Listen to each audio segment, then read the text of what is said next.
Morning friends. आज हम emergency drugs का पार्ट 2 लेंगे, जिसमें हम आज डिस्कस करेंगे ड्रग्स जो हम शॉक में यूज़ करते हैं। अब शॉक मतलब जिसमें ब्लड प्रेशर कम हुआ है और जहाँ पे आप जो ऑक्सीजन का सप्लाई और डिमांड है इसको बैलेंस नहीं कर पा रहे हैं, मतलब जो सेल्स है उन तक के ऑक्सीजन नहीं पहुँच पा रहा है। शॉक के बारे में हमने डिटेल में डिस्कस किया है। हमारा जो शॉक का सीरीज था उसमें काफ़ी डिटेल में डिस्कस किया है, उसका पैथोफिजियोलॉजी, उसके टाइप्स, कार्डियोजेनिक शॉक क्या है, सेप्टिक शॉक क्या है, उसके अलग अलग पैथोफिजियोलॉजी डिसीज वाइज और उसका मैनेजमेंट, ये हमने डिटेल में पहले डिस्कस किया है। इमरजेंसी ड्रग्स में हम समझेंगे कि कौन सा ड्रग कब यूज़ करना है, उसके क्या लिमिटेशंस हैं और बाकी यूजेस क्या है शॉक के अलावा उन ड्रग्स के। इसमें हम basically dopamine, dobutamine, adrenaline, noradrenaline, adrenaline और वासोप्रेसिन, इन ड्रग्स के ऊपर फोकस करेंगे। नेक्स्ट पार्ट में हम बाकी बचे हुए ड्रग्स लेंगे जो कि इमरजेंसी में यूज़ होते हैं। तो शॉक के इसमें जो ड्रग्स हम यूज़ करते हैं उसको समझने से पहले हमको कुछ बेसिक चीज़ें समझना ज़रूरी है। आप चाहे तो प्रीवियस पार्ट्स शॉक के ऊपर के देख सकते हैं, या फिर इसको हम थोड़ा सा शॉर्ट में समझेंगे ताकि जब भी हम ये टर्मिनोलॉजीज यूज़ करें या फिर इसके बारे में बताएं तो आपको थोड़ा सा आइडिया हो कि ये एग्जैक्टली है क्या। तो जो हमारा ब्लड प्रेशर है उसको हम हमेशा देखते हैं कि 120/80। अब ये 120 हमारा सिस्टोलिक ब्लड प्रेशर है और 80 जो है ये डायस्टोलिक ब्लड प्रेशर है। इसके साथ में आपको कोई तो एक नंबर लिखा हुआ मिलेगा। अब ये कंसेप्ट समझना हमको ज़रूरी है क्योंकि उसी के ऊपर हम डिसाइड करेंगे कि कौन सा ड्रग आपको यूज़ करना है। तो 120 सिस्टोलिक है, 80 डायस्टोलिक है। अगर हम इसका पल्स प्रेशर लिखेंगे तो pulse pressure systolic minus diastolic ये आएगा यहाँ 40। ठीक है, तो 40 इसका पल्स प्रेशर है। तो जो ये मीन आर्टेरियल प्रेशर है वो रहेगा हमारा diastolic BP plus 1/3 of pulse pressure. ठीक है, तो डायस्टोलिक बीपी है यहाँ पे 80 प्लस 1/3 ऑफ 40, तो ये समवेयर अराउंड 93 रहेगा। तो आपको यहाँ पे 90, 92, 93 ऐसा नंबर एक ब्रैकेट में भी लिखता है। ये है मीन आर्टेरियल प्रेशर। अब ये मीन आर्टेरियल प्रेशर क्यों ज़रूरी है, तो इसको समझने के लिए हमको ये समझना है कि सिस्टोलिक और डायस्टोलिक बीपी काम कैसे करता है। तो ये समझो हार्ट है अपना, ये हार्ट के लेफ्ट वेंट्रिकल में से एओर्टा निकला है जो आपका हार्ट पंप कर रहा है ना। जितने फोर्स के साथ में आपका हार्ट पंप कर रहा है वो डिसाइड करेगा आपका सिस्टोलिक बीपी। तो जो भी आपका सिस्टोलिक बीपी कम ज़्यादा होगा वो इसके कॉन्ट्रैक्शन के ऊपर होगा। ये जितना फोर्सफुली कॉन्ट्रैक्ट करेगा उतना आपका सिस्टोलिक बीपी ज़्यादा होगा, और ये जितना कम पंप करेगा उतना आपका सिस्टोलिक बीपी कम रहेगा। अब एओर्टा के अलग अलग ब्रांचेस रहेंगे, कुछ ब्रांचेस सर को ब्रेन की तरफ जाएंगे, कुछ अपर एक्सट्रीमिटीज़ के लिए जाएगी, कुछ विसरा को सप्लाई करेगा, कुछ लोअर लिम्ब को सप्लाई करेगा। तो ये ब्रांचेस जो छोटे छोटे होते जाते हैं, है ना, ये हर बड़े वेसल्स के फिर छोटे वेसल्स बनते हैं, छोटे वेसल्स के और छोटे बनते हैं, और छोटे छोटे होते होते वो आर्टरीज जो है वो आर्टेरियोल्स में कन्वर्ट हो जाते हैं, और आर्टेरियोल्स फिर बाद में हमारे फाइन कैपिलरीज में कन्वर्ट हो जाते हैं। तो इसको मैं रेड से दिखा देता हूँ। तो फाइन कैपिलरीज तक के वो डिवाइड हो जाता है। अब ये जो आर्टेरियोल्स है ये सप्लाई करते हैं सेल को, ये हमारा सेल है। तो जो सेल के अंदर का प्रेशर है वो ये आर्टेरियोल्स के अंदर के प्रेशर से कम रहना चाहिए। मतलब ये आर्टेरियोल्स का प्रेशर अगर अच्छा रहेगा तभी ये ब्लड सेल तक के पहुंच पाएगा, और फिर इसमें से सेल ऑक्सीजन खींच लेता है, जो उसको न्यूट्रिएंट्स लगते हैं वो खींच लेता है, और उसके बाद में जो बिना ऑक्सीजन वाला ब्लड है जिसके अंदर कार्बन डाइऑक्साइड भर दिया, ये ऐसा ब्लड आगे चल के वेन्स के रूप में कन्वर्ट हो जाता है। पहले वेन्यूल्स बनेगा, फिर स्मॉल वेन्स बनेगा, फिर लार्जर वेन बनेगा, और ये लार्जर वेन फिर हमारे राइट एट्रियम में ड्रेन करते हैं। तो इस प्रकार से हमारा सर्कुलेशन रहता है। जो ड्राइविंग प्रेशर है, मतलब ये आर्टरी में से ब्लड आके वेन में जाने के लिए जो उतना प्रेशर लगता है वो मीन आर्टेरियल प्रेशर पे डिपेंड करता है। तो अगर आपका मीन आर्टेरियल प्रेशर कम है तो आपके सेल तक के आप ब्लड नहीं पहुंचा सकोगे। इसलिए मीन आर्टेरियल प्रेशर इंपॉर्टेंट है। और इसलिए जब हम देखते हैं कि सिस्टोलिक बीपी कितना है, इंटेंसिविस्ट देखता है कि मीन आर्टेरियल प्रेशर कितना है। ये मीन आर्टेरियल प्रेशर हर सेल के ऊपर, ये हाथ का सेल रहे या ब्रेन का सेल रहे, इसलिए जो भी आप गाइडलाइंस देखोगे कि अगर रेज आईसीटी के अगर आप ये देखोगे, मैनेजमेंट देखोगे, तो उसमें पता चलेगा कि आपका जो रेज आईसीटी है उसमें जो मीन आर्टेरियल प्रेशर है 1 लेवल से ज़्यादा रहना चाहिए, तभी ब्रेन के सेल्स तक के ऑक्सीजन और बाकी चीज़ें पहुंच पाएगी। अगर किसी को बहुत टेंस असाइटिस है तो इंट्रा एब्डोमिनल प्रेशर देखते हैं और मीन आर्टेरियल प्रेशर देखते हैं, उस पे से डिसाइड होगा कि आपका मीन आर्टेरियल प्रेशर कितना रहना चाहिए, तभी आपका ब्लड सप्लाई विसरा को मिसेंट्री तक के पहुंच पाएगा। तो इस प्रकार मीन आर्टेरियल प्रेशर हमारे लिए इंपॉर्टेंट है। और जैसा हमने समझा था कि डायस्टोलिक बीपी भी इंपॉर्टेंट है, क्योंकि हमारा मीन आर्टेरियल के प्रेशर में हम देखते हैं कि diastolic pressure plus 1/3 of diastolic ये पल्स प्रेशर, तो डायस्टोलिक प्रेशर भी अगर कम होता है तो भी आपका ये मीन आर्टेरियल प्रेशर कम होता है। और कभी कभी मीन आर्टेरियल प्रेशर बढ़ाने के लिए बॉडी एडाप्टेशन करके डायस्टोलिक बीपी बढ़ा देती है ना। तो ये मीन आर्टेरियल प्रेशर ही सारे परफ्यूजन को डिसाइड करता है। तो हमने तो समझा था कि सिस्टोलिक बीपी तो डिपेंड कर रहा है कि हार्ट की पंपिंग कैपेसिटी कितनी है। फिर डायस्टोलिक बीपी काय पे डिपेंड करता है? तो डायस्टोलिक बीपी डिपेंड करता है ये जो आपके ब्लड वेसल्स है इसके डायमीटर के ऊपर। अब इसके एग्जाम्पल को समझने के लिए देखते हैं कि अगर कोई पंप है, अगर ये हार्ट एक तरह का पंप है ना, हैंड पंप है जो हम पंप कर रहे हैं, और उसमें से एक पाइप लगा हुआ है, वो पाइप से आप समझो पेड़ को पानी दे रहे हैं। अगर पाइप बहुत मोटा है तो उसमें पानी का फोर्स बहुत कम आएगा, है ना। और अगर पाइप छोटा है तो पानी का फोर्स अच्छा आएगा, दूर तक के आप पानी दे सकोगे, है ना। उसी प्रकार अगर ब्लड वेसल्स का डायमीटर अगर नॉर्मल है ना, तो ही नॉर्मल मीन आर्टेरियल प्रेशर रहेगा। अगर आर्टरी का डायमीटर बड़ा हो गया, समझो आर्टरी पहले इतनी थी और अभी इतनी बड़ी हो गई है, तो उसके अंदर का प्रेशर कम हो जाएगा, उसका डायस्टोलिक बीपी कम हो जाएगा। और अगर समझो किसी कारण से वो बहुत छोटा हो गया तो काफ़ी दूर तक के पानी जाएगा, काफ़ी दूर तक के हम उसको परफ्यूजन कर पाएंगे, मीन आर्टेरियल प्रेशर बहुत ज़्यादा बढ़ जाएगा। लेकिन अगर किसी ने पाइप का मुंह दबा के रखा है और कोई आदमी पंप कर रहा है, तो पंप करने वाले को ज़्यादा ताकत लगानी पड़ेगी। तो अगर यहाँ पे आपका वैस्कुलेचर में वासो कंस्ट्रिक्शन हुआ है, अगर उसका ल्यूमेन, आर्टरी का ल्यूमेन छोटा हुआ है किसी कारण से, तो आपके पंप के ऊपर, मतलब आपके हार्ट के ऊपर प्रेशर बढ़ने वाला है। ये समझना ज़रूरी है। तो यहाँ पे हमने समझा कि सिस्टोलिक ब्लड प्रेशर डिपेंड कर रहा है वेंट्रिकुलर कॉन्ट्रैक्शन कैपेसिटी पे ऊपर, और जो आपका डायस्टोलिक बीपी है, ये जो आपका है, ये आपके जो आपके ब्लड वेसल्स है उसके ल्यूमेन के ऊपर डिपेंड कर रहा है, उसके डायमीटर के ऊपर डिपेंड कर रहा है, जिसको हम कहेंगे वैस्कुलर रेजिस्टेंस। इसको बोलते हैं हम पेरिफेरल वैस्कुलर रेजिस्टेंस। तो जितना डायमीटर छोटा उतना डायस्टोलिक बीपी ज़्यादा, लेकिन वो हार्ट के ऊपर, पंपिंग कैपेसिटी के ऊपर उसकी अफेक्ट करेगा, क्योंकि उतने बीपी के अगेंस्ट, उतने छोटे ल्यूमेन वाले आर्टरीज के अगेंस्ट इसको कॉन्ट्रैक्ट करना पड़ेगा और इसको ज़्यादा जोर लगाना पड़ेगा, समझे। तो ये अगर डायस्टोलिक बीपी बहुत ज़्यादा रहा तो लेफ्ट वेंट्रिकल के पंपिंग कैपेसिटी के ऊपर असर पड़ता है, उसका ऑक्सीजन डिमांड बढ़ जाता है, उसको ज़्यादा काम करना पड़ता है और ये फेलियर में जा सकता है। इसीलिए हमने देखा कि जो कॉकटेशन ऑफ एवोर्टा है उसमें आगे का ल्यूमेन छोटा है तो हार्ट को ज़्यादा पंप करना पड़ता है, जिसके कारण से लेफ्ट वेंट्रिकुलर पहले हाइपरट्रॉफी होती है और फिर लेफ्ट वेंट्रिकुलर फेलियर होता है। तो ये डायस्टोलिक ब्लड प्रेशर अगर कॉन्स्टेंटली एलिवेटेड है तो भी प्रॉब्लम है।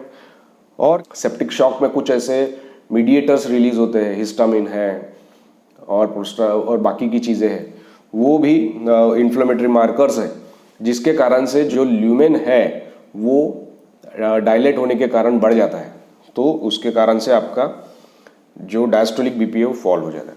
अब अगर डायस्टोलिक बीपी फॉल हो गया तो मीन आर्टेरियल प्रेशर फॉल हो जाएगा, और अगर मीन आर्टेरियल प्रेशर फॉल हो गया तो जो ये अपना ड्राइविंग प्रेशर है, मतलब यहाँ से ब्लड आना चाहिए और इधर में जाना चाहिए, वो अफेक्ट होगा। जो सेल है उस तक के बराबर से न्यूट्रिशन और ऑक्सीजन नहीं पहुंचेगा, समझे। तो ये चीज़ समझना यहाँ पे ज़रूरी है। एक और चीज़ अगर हमको समझना ज़रूरी है कि अगर किसी कारण से हार्ट बराबर से ब्लड पंप नहीं कर पा रहा है, तो यहाँ तक के जो प्रेशर है वो कम हो जाएगा, है ना, सिस्टोलिक बीपी कम है। लेकिन अभी सेल को तो न्यूट्रिशन मिलना ज़रूरी है, तो बॉडी कुछ मीडिएटर्स रिलीज करता है ड्यूरिंग शॉक, जो एड्रेनलिन, नॉर एड्रेनलिन, डोपामिन के जैसे सब्सटेंसेस होते हैं, जो इसका डायमीटर कम कर देता है। इसको बोलते हैं पेरिफेरल वासोकंस्ट्रिक्शन, जिसके कारण से ये आर्टेरियोल्स का डायमीटर छोटा हो जाएगा और आपका डायस्टोलिक बीपी बढ़ जाएगा, जिसके कारण से आपका मीन आर्टेरियल प्रेशर मेंटेन रहेगा और परफ्यूजन अफेक्ट नहीं होगा। इसलिए जब भी हम देखते हैं कि पेशेंट शॉक में आता है, तो जो बीपी नॉर्मली 120/80 रहना चाहिए, अगर आपका बीपी कम हो गया, समझो ये 90 के करीब आ गया और ये कॉम्पेंसेशन के फेज में है, तो भी ये 90/80 रहेगा, या इसका बीपी आपको करीब मिलेगा 120/94। ठीक है, तो यहाँ पे क्या हो रहा है, ये डायस्टोलिक बीपी बढ़ रहा है। ये डायस्टोलिक बीपी जब बढ़ रहा है आपका, तो वो कॉम्पेंसेट कर रहा है यहाँ पे परफ्यूजन मेंटेन करने के लिए, मीन आर्टेरियल प्रेशर मेंटेन करने के लिए। अगर दूसरा समझो, यहाँ पे अगर सेप्टिक शॉक में है बच्चा और आपका बीपी है अराउंड 120/60, है ना, तो ये डायस्टोलिक आपका नीचे जा रहा है। नीचे क्यों जा रहा है? क्योंकि जो सेप्टिक मीडिएटर्स है, इन्फ्लेमेटरी मीडिएटर्स है, उसके कारण से आर्टेरियोल का डायमीटर बड़ा हो गया है, जिसके कारण से आप देखोगे तो परफ्यूजन तो अच्छा दिखेगा, देखोगे तो एक्सट्रीमिटीज पिंक दिखेंगे क्योंकि वासोडाइलेटेशन हुआ है। लेकिन जो मीन आर्टेरियल प्रेशर है वो फॉल हो जाएगा, और मीन आर्टेरियल प्रेशर फॉल होने के कारण जो सेल को ऑक्सीजन और न्यूट्रिएंट्स का सप्लाई होना चाहिए वो हैम्पर हो जाएगा, जिसके कारण से जो डिमांड और सप्लाई है उसका इम्बैलेंस हो जाएगा, जिसको हम शॉक बोलते हैं। अब इसमें एक और चीज जो समझने जैसी है कि जो पंपिंग कैपेसिटी हार्ट के ऊपर अगर हम देखेंगे तो बीटा-1 रिसेप्टर रहते हैं। अब ये बहुत सारे डिटेल में रिसेप्टर्स और सारी चीज़ें हैं, उसको हम ज़्यादा डिटेल में नहीं समझेंगे, हमें सिर्फ शॉक से रिलेटेड जो चीज़ें हैं वो समझेंगे। हार्ट के ऊपर बीटा-1 रिसेप्टर्स रहते हैं जो कि हार्ट की पंपिंग कैपेसिटी को बढ़ाते हैं और हार्ट के रेट को भी बढ़ाते हैं। तो जब भी हार्ट रेट बढ़ाया आपने, तो थोड़ी देर के लिए कार्डियक आउटपुट बढ़ सकता है ना। और लेकिन इसमें एक चीज़ हमको समझना है कि जब भी हार्ट रेट बहुत ज़्यादा बढ़ जाता है, तो जो हार्ट का फिल होने का कैपेसिटी है वो कम हो जाता है, उसका ड्यूरेशन कम हो जाता है, क्योंकि डायस्टोल में हार्ट भरता है और फिर सिस्टोल में उस जो ब्लड उसमें रिसीव किया है उसने उसको पंप आउट करता है। अगर हार्ट सिर्फ ऐसे ऐसे ही करता रहेगा तो उसको जो फिलिंग है, जितना उसमें ब्लड आना चाहिए उतना नहीं आएगा, और नेक्स्ट टाइम जब ब्लड हार्ट पंप कर रहा है तो उसमें ब्लड की क्वांटिटी कम रहेगी। तो बहुत ज़्यादा हार्ट रेट बढ़ा के आप कार्डियक आउटपुट नहीं बढ़ा सकते। मेन जो फंक्शन है वो कार्डियक कॉन्ट्रैक्टिलिटी का है, मतलब स्ट्रोक वॉल्यूम बढ़ना चाहिए, है ना। तो स्ट्रोक वॉल्यूम बढ़ाने के लिए हमको कार्डियक कॉन्ट्रैक्टिलिटी बढ़ानी पड़ेगी, वो बीटा-1 रिसेप्टर पे। तो जो भी ड्रग बीटा-1 पे काम करते हैं वो आइदर हार्ट का कॉन्ट्रैक्शन कैपेसिटी बढ़ाते हैं और हार्ट का रेट भी बढ़ाते हैं, हार्ट रेट का बढ़ाते हैं। जो पेरिफेरीज है उसमें 2 रिसेप्टर काम करते हैं, एक तो बीटा-2 है। जब भी बीटा-2 रिसेप्टर काम करेगा ये आर्टेरियोल्स को डायलेट करेगा, है ना, और जो अल्फा रिसेप्टर है वो कॉन्ट्रैक्ट करेगा। तो जो ड्रग अल्फा रिसेप्टर को स्टिमुलेट करेगा वो पेरिफेरल वासोकंस्ट्रिक्शन करेगा, मतलब आर्टेरियल्स को कंस्ट्रिक्ट करेगा, आपका डायस्टोलिक बीपी को बढ़ाएगा। और जो बीटा-2 को स्टिमुलेट करेगा वो आर्टेरियल्स को डायलेट करेगा और डायस्टोलिक बीपी को कम करेगा। तो अगर अपना सेप्टिक शॉक है, डायस्टोलिक बीपी ऑलरेडी कम है, तो हम कौन सा ड्रग यूज़ करेंगे? जो अल्फा पे काम करेगा। और अगर समझो हमारा किसी कारण से बीपी कम हुआ है और आपका डायस्टोलिक बीपी बहुत ज़्यादा है, जिसके कारण से हार्ट के ऊपर प्रेशर आ रहा है, तो हमको हार्ट के प्रेशर को कम करने के लिए अगर डायस्टोलिक बीपी को थोड़ा सा कम करना है तो हम बीटा-2 पे काम करने वाला करेंगे, ठीक है। और किसी कारण से आपको कार्डियक कॉन्ट्रैक्टिलिटी आपको बढ़ानी है तो आप बीटा-1 पे काम करेंगे। ये चीज़ें अगर समझ जाए तो कौन सा ड्रग कौन से इसमें यूज़ करना है वो आसानी से समझा जा सकता है। बहुत बार हम जब काम करते हैं तो कार्डियक एनेस्थेटिस्ट आते हैं या फिर कोई इंटेंसिविस्ट आता है, एड्रेनलिन का नॉर एड्रेनलिन कर दो, नॉर एड्रेनलिन हटा दो, है ना, इसको टेपर करो, मिलरिनोन ऐड कर दो, ये चीज़ें समझती नहीं है। आज के लेक्चर में अगर हमने ये समझ लिया कि कौन सा ड्रग कहाँ पे यूज़ होता है और क्यों होता है, तो हमारे ये सारे कन्फ्यूजन दूर हो जाएंगे और नेक्स्ट टाइम हम भी समझ सकेंगे कि ये चेंजेस क्यों हुए। पहला ड्रग है हमारा एड्रेनालिन। एड्रेनालिन का क्या काम है, एड्रेनालिन कैसे काम करता है? अब एड्रेनालिन जो है वो सब रिसेप्टर पे काम करता है। वो बीटा 1 पे करेगा, बीटा 2 पे करेगा, अल्फा पे करेगा। इसका मेन क्या काम है? ये इसका मेन काम है कार्डियक कॉन्ट्रैक्टिलिटी को बढ़ाना।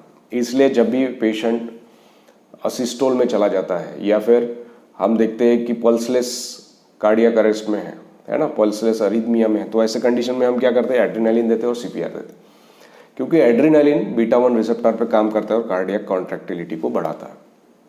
अब इसका अगर हम डोज रेंज देखें, अगर हम देखें कि एड्रेनालिन का यूज कैसा है, तो 0.1 माइक्रोग्राम पर केजी पर मिनट से इसको हम शुरू कर सकते हैं, तो इसको हम 1 माइक्रोग्राम पर केजी पर मिनट तक के बढ़ा सकते हैं। अब ये कैसे कैलकुलेट करने का, इसका हमने अलग से सेपरेट टॉपिक लिया हुआ है, उसका लिंक मैं डिस्क्रिप्शन में डाल दूंगा, उसमें से आप इसको देख सकेंगे। यहाँ पे अपन इसको डिस्कस करेंगे तो काफ़ी समय चला जाएगा। तो ये इसका डोज रेंज है। तो इतना वेरिएशंस क्यों है? क्योंकि कभी कभी जैसा मैंने बताया कि कार्डियक कॉन्ट्रैक्टिलिटी का आपको सिर्फ थोड़ा सा बढ़ाना होता है, बीपी जस्ट फॉल होना शुरू होता है, आप थोड़ा सा भी सपोर्ट दे दो तो वो ब्लड प्रेशर नॉर्मल होने लगता है। तो इसको आपको 0.1 माइक्रोग्राम पर केजी पर मिनट से आपको देना है। अब जो इसका डोज है, जो इसकी सेंसिटिविटी है एड्रेनालिन की, वो रिसेप्टर्स के ऊपर अलग अलग है। तो जिसको ज़्यादा सेंसिटिविटी है, ज़्यादा सेंसिटिव रिसेप्टर एड्रेनालिन के लिए जो है, वो लो डोज में भी काम कर लेगा।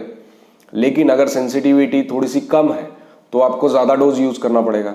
इसलिए जब आप लो डोज में एड्रेनालिन यूज़ करते हैं तो उसका मेन इफेक्ट बीटा 1 बीटा 2 पे रहता है, जिसके कारण से वो थोड़ा सा कार्डियक कॉन्ट्रैक्टिलिटी को भी बढ़ा देगा और थोड़ा सा पेरिफेरल आर्टेरियोल्स को डायलेट कर देगा। ठीक है, तो एड्रेनालिन उसमें काम ज़्यादा अच्छे से करता है। तो कार्डियक हार्ट रेट बढ़ाएगा, कार्डियक पंपिंग कैपेसिटी बढ़ाएगा और थोड़ा सा बीटा 2 को स्टिमुलेट करने के कारण पेरिफेरल वासोडाइलेटेशन हल्का सा करेगा। लेकिन जब आप हायर डोज में यूज़ करते हैं, मोर देन 0.3 माइक्रोग्राम पर केजी पर मिनट, इससे ज़्यादा अगर आपने यूज़ किया तो अल्फा रिसेप्टर पे ज़्यादा काम करेगा, जिसके कारण से क्या होगा कि पेरिफेरल वासोकंस्ट्रिक्शन ज़्यादा होगा। ये भी काम करेगा लेकिन पेरिफेरल वासोकंस्ट्रिक्शन ज़्यादा इंटेंस रहेगा, जिसके कारण से पेरिफेरल वासोकंस्ट्रिक्शन होने के कारण आप देखोगे तो कलर थोड़ा सा कभी कभी डस के दिखता है। अब ये अल्फा रिसेप्टर के कारण, वासोकंस्ट्रिक्शन के कारण सेल्स तक के ब्लड सप्लाई थोड़ा कम होता है, जिसके कारण से हम देखते हैं कि लैक्टिक एसिडोसिस बढ़ जाता है ना। तो ये मीन आर्टेरियल प्रेशर को बढ़ाएगा क्योंकि ये डायस्टोलिक बीपी को बढ़ाएगा, लेकिन थोड़ा सा इसमें जो ब्लड सप्लाई है सेल्स तक के उसको कॉम्प्रोमाइज हो सकता है।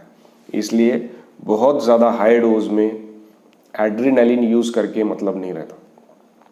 ठीक है, किसी किसी पर्टिकुलर सिचुएशन में, खास करके पोस्ट कार्डियक सर्जरी या किसी स्पेसिफिक कंडीशन में, एक वेल ट्रेन इंटेंसिविस्ट इसको यूज़ कर सकता है। लेकिन ओवरऑल अगर हम देखें तो स्टार्टिंग बहुत ज़्यादा डोज से हमको नहीं करनी है, हमको लो डोज से शुरू करना है और उसके हिसाब से ही उसको टाइट्रेट करना है।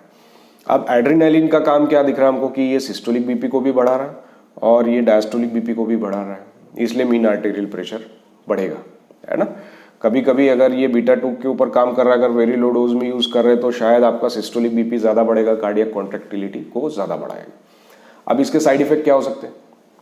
साइड इफेक्ट ये हो सकता है क्योंकि ये हार्ट की कॉन्ट्रैक्टिलिटी को बढ़ा रहा है तो पेशेंट को थोड़ा सा पाल्पिटेशन महसूस हो, क्योंकि उसका हार्ट रेट बढ़ेगा, हो सकता है उसको थोड़ा सा डिजीनेस महसूस हो। अगर बहुत ज़्यादा हाई डोज में दे रहे अल्फा रिसेप्टर को स्टिमुलेट हो रहा है तो थोड़ा सा कलर डस्की हो जाएगा, उसके लैक्टेट के लेवल को आप देखोगे तो बढ़े हुए मिलेंगे। कभी कभी ये अल्फा एक्शन इतना स्ट्रांग रहता है कि रीनल ब्लड सप्लाई कॉम्प्रोमाइज़ हो जाता है, और अगर आप उसके केएफटी देखोगे तो थोड़े से डिरेंज मिलेंगे, हो सकता है आपको स्टेप डाउन करना पड़े, है ना। तो इस प्रकार से इसका सर्कुलेशन के ऊपर से और कार्डियक कॉन्ट्रैक्टिलिटी के कारण से साइड इफेक्ट भी हो सकते हैं।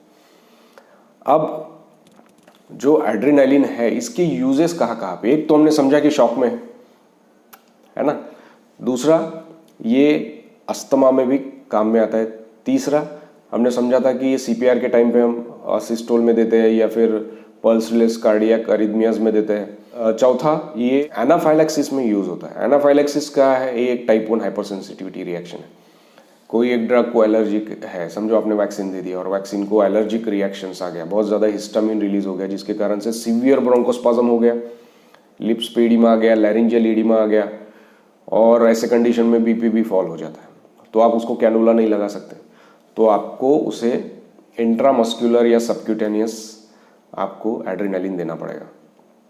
अब ये जो एड्रेनालिन का डोज है, ये हमको समझना जरूरी है। एड्रेनालिन के 2 प्रकार से डाइल्यूशन किए जाते हैं। जो आपके पास में एम्पुल आता है एड्रेनालिन का, वो रहता है 1 ml is equal to 1 mg। तो इसको आपको डाइल्यूट करके रखना होता है। अगर आप इसको इमरजेंसी डिपार्टमेंट में आप काम करते हैं तो वो बोलते हैं कि हमेशा 1 ml एड्रेनालिन दो और उसको 9 ml डिस्टिल वाटर में डाइल्यूट करके रखो। तो ये 10 ml का सिरिंज हमेशा रोज बनना चाहिए, क्योंकि 24 घंटे बाद उसकी एफिकेसी खत्म हो जाती है तो उसको फेंक देना पड़ता है, डिस्कार्ड करना पड़ता है। तो ये रोज एक एम्पुल फोड़ के आपको रेडी रखना होता है। तो ये होता है 1:10,000 डाइल्यूशन। तो ये जो डोज है ये यूज होता है आपके सीपीआर के टाइम पे, जब अगर आप आईवी असेस आपको है, इंट्राओशियस असेस है और आप उसमें से दे रहे हैं तो। लेकिन कभी कभी समझो ये बच्चा, जैसा हमने समझा था कि वैक्सीनेशन के बाद में इसको एनाफाइलैक्सिस हो गया, तो इसको हम अनडाइल्यूटेड देंगे। मतलब जो एम्पुल है उसको फोड़ा, उसमें से आपने मेडिसिन लिया और पेशेंट को दे दिया। सेम यही कॉन्सेंट्रेशन, मतलब विदाउट डाइल्यूशन आप 80 में से भी दे सकते हैं। अगर किसी के बच्चा आपके पास में अरेस्ट में आया है और आपने इंट्यूबेट कर दिया, लेकिन आपको कोई भी वेन्स नहीं मिल रहे हैं और इंट्राओशियस लेने का भी समय नहीं है, बच्चा एकदम अरेस्ट में है, तो ऐसे वक्त ये अनडाइल्यूटेड एड्रेनालिन आप उसके ईटी में से डाल सकते हैं।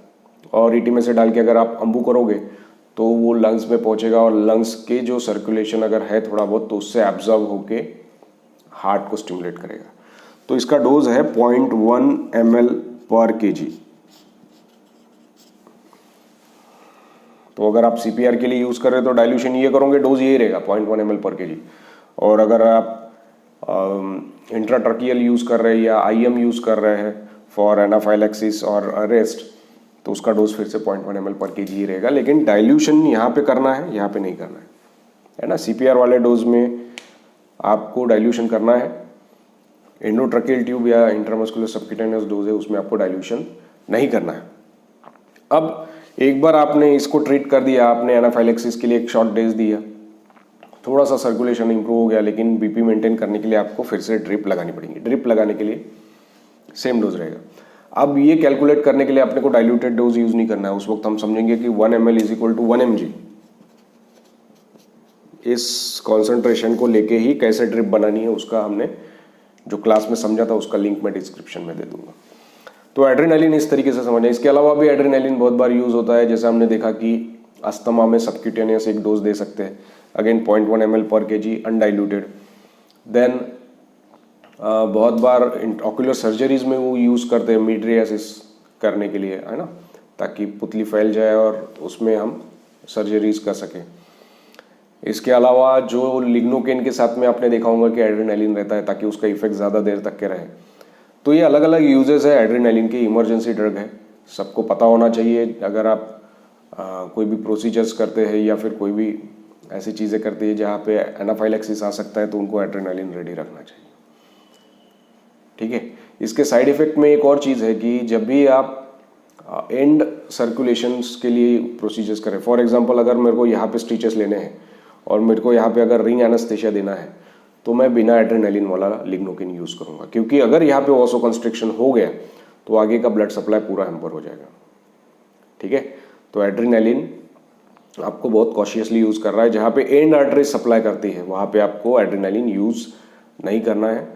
और अगर ये आपका पेरिफेरल आईवी से जा रहा है और अगर एक्स्ट्रा वसेशन हो गया, तो जिसके कारण से यहाँ पे थोड़ा सा एक्स्ट्रा वसेशन के कारण आपको दिखेगा कि वहाँ पे इरिथमा आ गया, या फिर पेरिफेरल वासोकंस्ट्रिक्शन के कारण थोड़ा सा पर्पल पैचेस आ गए, या फिर कभी कभी वहाँ का ब्लड सप्लाई भी कॉम्प्रोमाइज़ हो सकता है। तो उसके लिए आपको कॉशियसली इसको हैंडल करना है, प्रिफरेबली सेंट्रल लाइन से देना है। नेक्स्ट मेडिसिन है नॉर एड्रेनालिन, जिसको हम नॉर एफिनेफ्रिन भी बोलते हैं। एड्रेनालिन को एड्रेनालिन या एपिनेफ्रिन बोलते हैं और नॉर एड्रेनालिन को नॉर एड्रेनालिन और नॉर एपिनेफ्रिन भी बोलते हैं। अब ये जो है ये मोस्टली बीटा 1 और अल्फा पे काम करता है, इसके बीटा 2 पे एक्शंस नहीं है। ये सिर्फ आर्टेरियोल्स को कॉन्ट्रैक्ट ही करता है ना, कंस्ट्रिक्ट ही करता है, जिसके कारण से ये सिस्टोलिक और डायस्टोलिक दोनों बीपी को बढ़ाता है, मीन आर्टेरियल प्रेशर को बढ़ाता है। अब क्योंकि ये डायलेट नहीं करता तो इसको प्योरली ये वासोकंस्ट्रिक्टर होने के कारण बीपी बढ़ाने में बहुत ज़्यादा हेल्प करता है।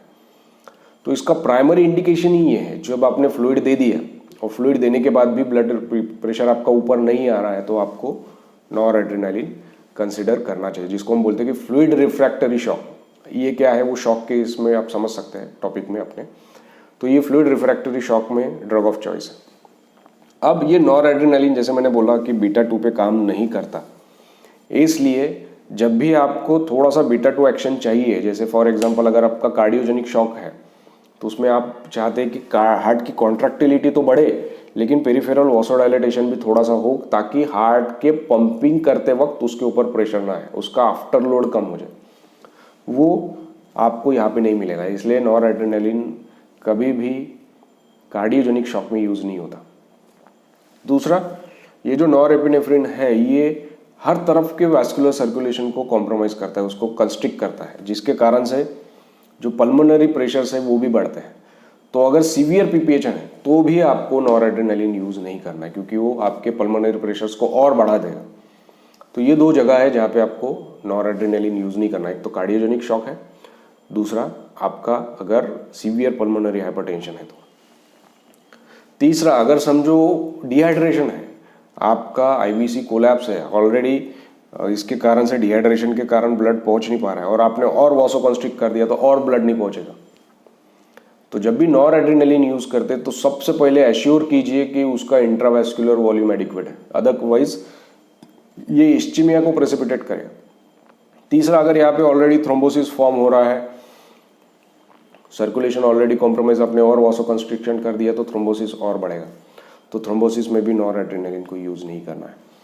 और अगर समझो बहुत बार इसके अंदर एक सोडियम मेटाबाइसल्फाइड नाम का एक प्रिजर्वेटिव है, तो कभी कभी इसी के कारण पेशेंट शॉक में चला जाता है। इसको सेंसिटिविटी रह सकती है, बहुत बार बच्चा इरिथमेटस हो जाता है, बहुत एबनॉर्मल बिहेव करता है, हम सोचते हैं कि यार एकदम से बच्चे को क्या हो गया। तो बेसिकली ये रिस्पॉन्स एड्रेनालिन का जो नॉर एड्रेनालिन का जो प्रिजर्वेटिव है उसको सेंसिटाइजेशन होने के कारण, उसको जो एलर्जिक रिएक्शन आ रहा है उसके कारण से बच्चा डिटोरेट होता है। तो उस पर भी हमको ध्यान रखना है। और जैसा आपने समझा था कि ये पेरिफेरल वासोकंस्ट्रिक्शन करता है, तो अगर ये एक्स्ट्रा वासेस हो गया तो वहाँ पे स्किन के ऊपर नेक्रोसिस होने के चांसेस रहते हैं, इसलिए इसको मोस्टली सेंट्रल लाइन से ही यूज़ कर सकते हैं।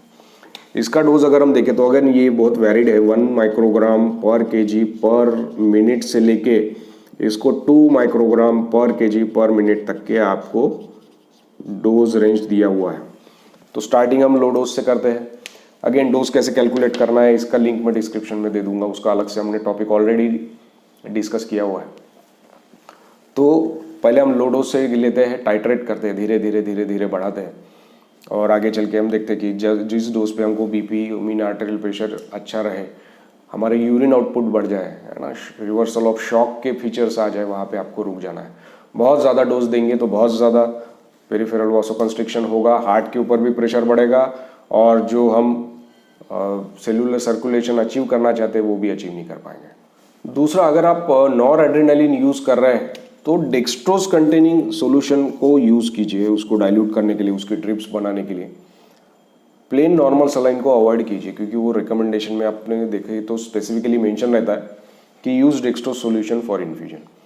दूसरा, अगर एनेस्थेशिया के साथ में ये यूज़ हो रहा है, एड्रेनालिन बोलिए या नॉर एड्रेनालिन बोलिए, इसमें अगर हैलोथेन यूज़ हो रहा है या एनेस्थेटिक ड्रग यूज़ हो रहे हैं तो ऐसे कंडीशन में अरिथमियास प्रेसिपिटेट होने के चांसेस रहते हैं। तीसरा, अगर पेशेंट एंटी डिप्रेसेंट पे है और आपने नॉर एड्रेनालिन यूज़ कर दिया तो उसका बहुत ज़्यादा हाइपरटेंशन बढ़ जाता है।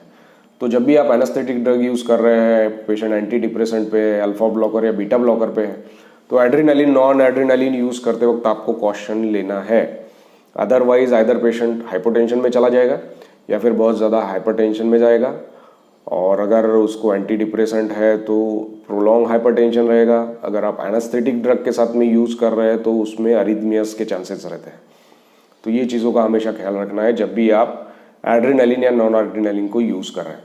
तो जो हमारा ड्रग है वो है डोपामिन। अब डोपामिन स्टार्टिंग में बहुत ज़्यादा यूज़ होता था, अब धीरे धीरे डोपामिन का यूज़ कम हो रहा है। बहुत से एनआईसीयू और पीआईसीयू में से ये ड्रग आउट हो रहा है। अगर रिकमेंडेशन देखें तो अभी भी काफ़ी नियोनेटल शॉक में इसके रिकमेंडेशंस मिल जाएंगे, लेकिन जो अडल्ट है और पीडियाट्रिक आईसीयूज़ है उसमें से इसका यूज़ काफ़ी कम हो गया, क्योंकि उन्होंने कुछ स्टडीज़ में देखा कि इसकी मॉर्टेलिटी मॉर्बिडिटी आईसीयू स्टे थोड़ा सा बड़ा था कुछ स्टडीज़ में। लेकिन ये इजीली अवेलेबल है, बहुत से लोग कंफर्टेबल है इसके साथ में, और इनिशियल स्टेज में अगर शॉक रिकग्नाइज होता है तो ये काम करता है। तो डोपामिन के बेसिकली D1 D2 टाइप के रिसेप्टर्स होते हैं जो मीजेंट्री के ऊपर या रीनल वास्कुलेचर के ऊपर सबसे ज़्यादा होते हैं। तो जब इसकी सेंसिटिविटी भी सबसे ज़्यादा है, तो जब आप लो डोज में यूज़ करते हैं dopamine, for example 2 to 5 microgram पर केजी पर मिनट पे, तो ये मीजेंट्री के ऊपर वासोडाइलेटेशन करता है, रीनल वास्कुलेचर में वासोडाइलेटेशन करता है, जिसके कारण से जो रीनल सप्लाई है वो बढ़ जाता है और यूरिन आउटपुट बहुत बार मेंटेन किया जाता है। बहुत से स्टडीज़ में इन्होंने इसको बोला कि ऐसा कुछ नहीं होता, लेकिन जो बुक्स अगर आप अभी भी पढ़ोगे तो उसमें ये फीचर मेंशन किया हुआ है। गाइडलाइंस चेंज होती रहती, लेकिन हमको ये चीज़ पता होना चाहिए कि ये ऐसा इसका एक्शन है। तो लो डोज में D1 D2 पे काम करता है। थोड़ा सा डोज अगर आप ज़्यादा डालें, जैसे कि 5 to 10 माइक्रोग्राम पर केजी पर मिनट से अप टू 15 माइक्रोग्राम्स तक के, तो वो देखोगे कि उसमें बीटा एक्शन प्रोमिनेंट रहता है, जिसके कारण से ये कार्डियक कॉन्ट्रैक्टिलिटी को बढ़ाता है। इसमें बीटा 2 एक्शन नहीं है लाइक नॉरएड्रेनालिन, इसमें बीटा 2 एक्शन नहीं है, जिसके कारण से पेरिफेरल वासोडाइलेटेशन ये नहीं करता। तो इसलिए अगर आप चाहते हैं कि पेरिफेरल वासोडाइलेटेशन हो तो डोपामिन आपका ड्रग ऑफ चॉइस नहीं है। यहाँ पे मेन एक्शन जो है वेंट्रिकुलर कॉन्ट्रैक्टिलिटी को बढ़ाना है ना, तो जिसके कारण से सिस्टोलिक बीपी बढ़ता है। और अगर बहुत ज़्यादा डोज यूज़ किया आपने, जैसे 10 से 20 के ऊपर में अगर आपने मेंटेन शुरू किया डोज डोपामिन का, तो पेरिफेरल वासोकंस्ट्रिक्शन ज़्यादा होता है, क्योंकि अल्फा एक्शन प्रीडोमिनेंट हो जाता है, जिसके कारण से जो पेरिफेरल सर्कुलेशन है वो कॉम्प्रोमाइज़ हो सकता है। डायस्टोलिक बीपी तो बढ़ जाएगा, लेकिन हार्ट के ऊपर उसका प्रेशर भी बढ़ जाएगा। जैसा हमने समझा था कि अगर पेरिफेरल वास्कुलर रेजिस्टेंस बढ़ जाता है तो हार्ट को अगेंस्ट दैट प्रेशर कॉन्ट्रैक्ट करना होता है, जिसके कारण से हार्ट का ऑक्सीजन कंजम्पशन बढ़ता है, उसका डिमांड बढ़ता है, और हार्ट अगर फेलिंग है ऑलरेडी तो वो और फेल हो जाएगा। तो लो डोज में आप कार्डियक आउटपुट मेंटेन करने के लिए डोपामिन को यूज़ कर सकते हैं। बहुत सी यूनिट में इसका यूज़ सिर्फ इनिशियल स्टेज ऑफ शॉक में यूरिन आउटपुट मेंटेन करने के लिए रह गया है। बहुत से कार्डियक सेटअप में डोपामिन यूज़ नहीं होता। नेक्स्ट ड्रग है डोबुटामिन। अब डोबुटामिन डोपामिन का डेरिवेटिव है, लेकिन इसका कोई भी एक्शन नहीं है D1 D2 पे, और जो बीटा 2 एक्शन है उसमें थोड़ा सा इसका सेंसिटिविटी दिखता है, मतलब ये थोड़ा बीटा 2 पे काम करता है। मेन एक्शन इसका जो है वो बीटा 1 पे है, मतलब ये कार्डियक कॉन्ट्रैक्टिलिटी को बढ़ाता है। अब क्योंकि ये कार्डियक कॉन्ट्रैक्टिलिटी को बढ़ाता है तो बहुत सी यूनिट में लो डोज डोबुटामिन वो यूज़ करते हैं शॉक में कार्डियक कॉन्ट्रैक्टिलिटी को इंक्रीज करने में।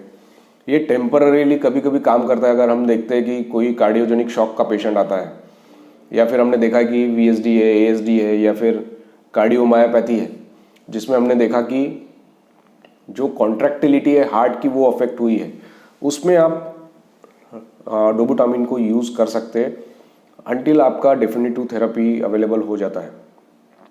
और ये क्योंकि रेडीली अवेलेबल भी है, बहुत से सेंटर में अवेलेबल हो जाता है, इसलिए पहला ड्रग मोस्टली कार्डियोजेनिक शॉक में यही यूज़ होता है। आइडियल अगर हम देखें कार्डियोजेनिक शॉक में तो मिलरिनोन दिया गया है, लेकिन मिलरिनोन के कुछ लिमिटेशंस है। इसको फ़ायदा ये है कि आप पेरिफेरल लाइन से भी दे सकते हैं, इसके लिए ज़रूरी नहीं कि आप सेंट्रल लाइन ही अचीव करें, क्योंकि ये थोड़ा सा बीटा 2 एक्शन है, बहुत ज़्यादा इंटेंस वासोकंस्ट्रिक्शन नहीं करता है, इसलिए ये पेरिफेरल लाइन से भी दिया जा सकता है। इसका और एक फ़ायदा है कि ये हार्ट रेट को बहुत ज़्यादा नहीं बढ़ाता, और इसके जो अरिथमोजेनिक पोटेंशियल भी कम है। अदरवाइज बाकी जितने भी अपने ड्रग्स है जो शॉक में यूज़ होते हैं वो अरिथमोजेनिक है, लेकिन as compare to other drug dobutamine जो है वो लेस अरिथमोजेनिक है, इसलिए कार्डियोजेनिक शॉक में इसको प्रिफर करने का एक कारण ये भी है। नेक्स्ट ड्रग है मिलरिनोन। अब मिलरिनोन जो ये है, ये एक्चुअली फॉस्फोडाइएस्टरेज इनहिबिटर है, और ये फॉस्फोडाइएस्टरेज साइक्लिक एमपी और साइक्लिक जीएमपी को इसको डिग्रेडेशन करता है। तो ये इसको फॉस्फोडाइएस्टरेज इनहिबिट करने के कारण साइक्लिक एमपी और साइक्लिक जीएमपी का कॉन्सेंट्रेशन बढ़ जाता है। अब इसका क्या इफेक्ट है हार्ट की कॉन्ट्रैक्टिलिटी के ऊपर? तो ये हार्ट की कॉन्ट्रैक्टिलिटी को बढ़ाता है, लेकिन हार्ट के रिलैक्सेशन को भी बढ़ाता है, जिसके कारण से हार्ट के ऊपर स्ट्रेन नहीं आता। मतलब कार्डियक आउटपुट तो बढ़ता है, लेकिन कार्डियक ऑक्सीजन डिमांड नहीं बढ़ता।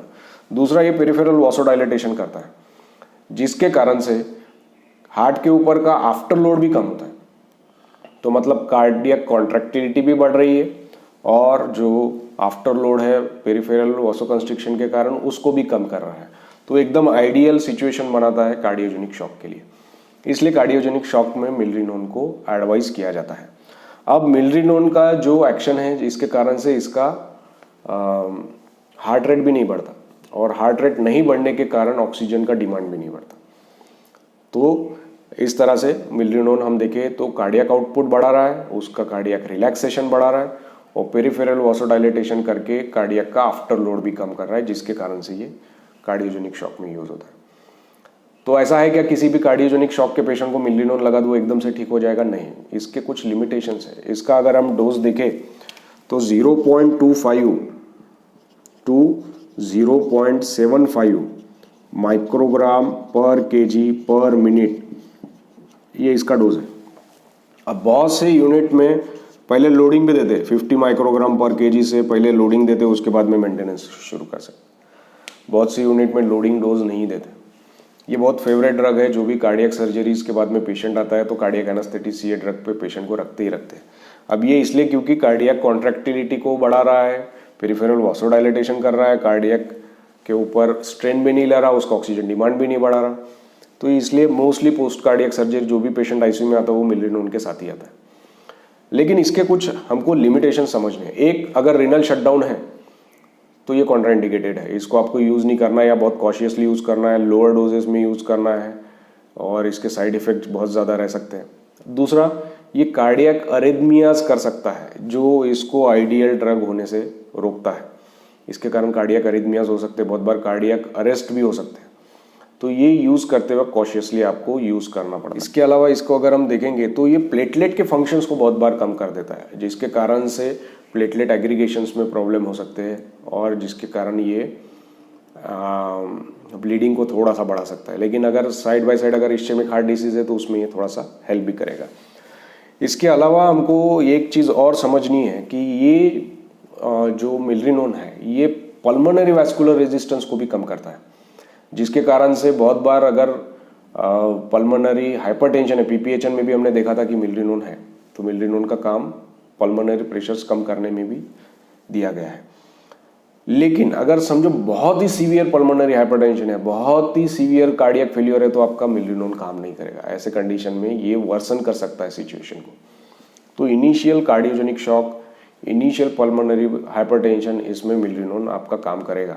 सीवियर फॉर्म में अगर आपने इसको यूज़ किया तो ये नुकसान ज़्यादा पहुंचाएगा। नेक्स्ट ड्रग है वासोप्रेसिन। अब वासोप्रेसिन अलग रिसेप्टर पे काम करता है, ये ऑक्सीटोसिन का भाई है ना, और जिसके कारण से ये अगर हम देखेंगे कि पेरिफेरल वासोकंस्ट्रिक्शन ये कहता है, पेरिफेरल वासोकंस्ट्रिक्शन होने के कारण आपका डायस्टोलिक बीपी बढ़ जाता है।